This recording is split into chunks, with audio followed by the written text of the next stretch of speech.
జరిగింది? అందరు కూడుకుంటున్నారు, దేవుని మహిమపరచాలనుకుంటున్నారు, దేవునికి చోటు ఇచ్చారు. ఈ దేవునికి చోటు ఇవ్వక ఇటు కాక అటు కాక ఎటు కాని వాళ్ళు ఏం చెప్తారు? ఏం చెప్తారు చెప్పండి? చూడండి, ఒక 2 వచనాలు. సృష్టి అయితే అంత సమానమే, అవునా? సృష్టిలో నూతనమైనది ఏది కూడా ఉందా? ఉన్నదేనా? ఏది లేదట. అప్పుడున్నదే ఇప్పుడుంది. సృష్టిలో ఏది నూతనమైనది లేదు, కానీ మనలను మాత్రం దేవుడు ఏం కోరుకుంటున్నాడు? ఒక వచనం చూద్దాం, ముగించేద్దాం త్వరగానే. చూడండి ఒకసారి, గలతీలకు రాసిన పత్రిక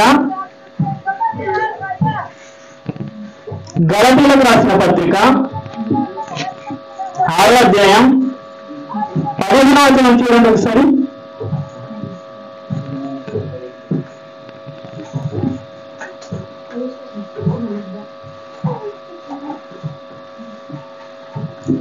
గలతీలకు రాసిన పత్రిక 6వ అధ్యాయం 15వ వచనం.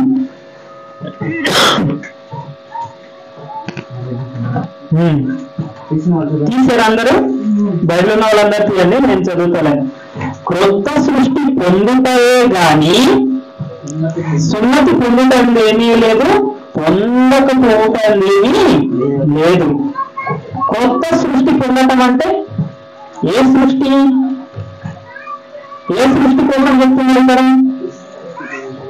కొత్త సృష్టి అని ఏ సృష్టి కోసం ఇక్కడ చెప్పడం జరుగుతుంది? ఈ మనము అనుభవిస్తున్న ఈ సృష్టి అయినా, లేకపోతే ఇంకేమైనా వేరే దాని గురించి చెప్తున్నారా ఇక్కడ? కొరింథీయులకు రాసిన 2వ పత్రిక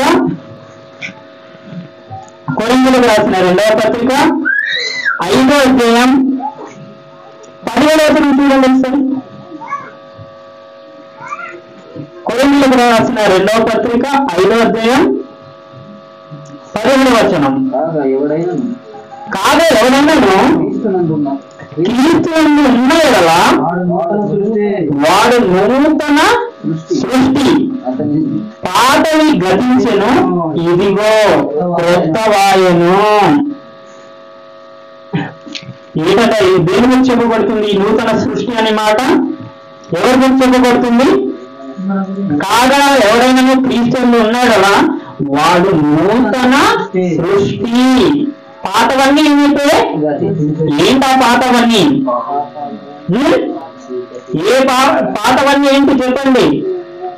తెలుసా ఎవరికైనా పాతవన్నీ? క్రైస్తవంలో దేవుళ్ళకి వచ్చిన తర్వాత మనలో కొత్తగా ఏమైనా వచ్చినా? పాతవి పోయా? లేకపోతే అదే పాతది? ఆ దేవుళ్ళలోకి క్రీస్తులోకి రాకముందు ఏవైతే ఉన్నాయో, ఎలాంటి కోరికలు ఉన్నాయో, ఎలాంటి క్రియలు ఉన్నాయో, ఎలాంటి ఆలోచనలు ఉన్నాయో, అప్పుడు ఏమైతే చేశామో అవే ఇప్పటికీ ఉన్నాయా? అవే ఇప్పటికీ ఉంటే మనం ఎవరు కాము? ఎవరు కాలేదు? ఎవరు కాము, ఎవరు కాలేదు చెప్పండి? మనము నూతన సృష్టిగా మారలేదు. ఇంకా ఎందులో ఉన్నాము? ఆ పాత దాంట్లోనే ఉన్నాం. ఆ పాత దాంట్లో మంచిది ఏమైనా ఉందా? పాత దాంట్లో ఏమైనా మంచి ఉందా? వచనం చూపిస్తే ఇంకా ముందుకు వెళ్తాం, ఎక్కువ ఉంటుంది. కానీ ఆ దుర్వ్యాపారం గతించిన కాలమే చాలును. ఇదిగో నిన్నటి వరకు అయిపోయిందే, 2024 వరకు. అందులో ఎలాంటిది ఉన్నా, ఏది క్రీస్తులో దేవునిలో లేనిది ఏమున్నా ఎప్పటితో వదిలేయాలి? అది నిన్నటితో వదిలేయాలి. నిన్నటితో కాదు, క్రీస్తులో వచ్చిన రోజు నుండే అది పోయేని అర్థం. కానీ ఇప్పుడు ఎందుకు అది ఎత్తుకోవాల్సి వచ్చింది అంటే, ఇదిగో మన వల్ల కాదు. నూతన సంవత్సరమో పాత సంవత్సరం అయినా ఏదైనా అది ఆటోమేటిక్ గా మన ప్రమేయం లేకుండానే దేవుని వలన ఏమైపోతుంటది? అలా కాలచక్రం తిరిగిపోతూ ఉంటది. మన ఆయుష్కాలం ఏమైపోతుంటది? 2024 సంవత్సరం పోయిందన్నాం. ఇప్పుడు కొత్త సంవత్సరం వచ్చిందని సంతోషించే వాళ్ళు ఎంతమంది ఉన్నారు?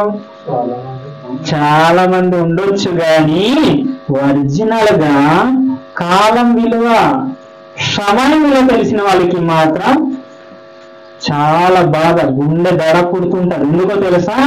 జీవితంలో నుండి 1 సంవత్సరమే అయిపోయింది ఏకంగా.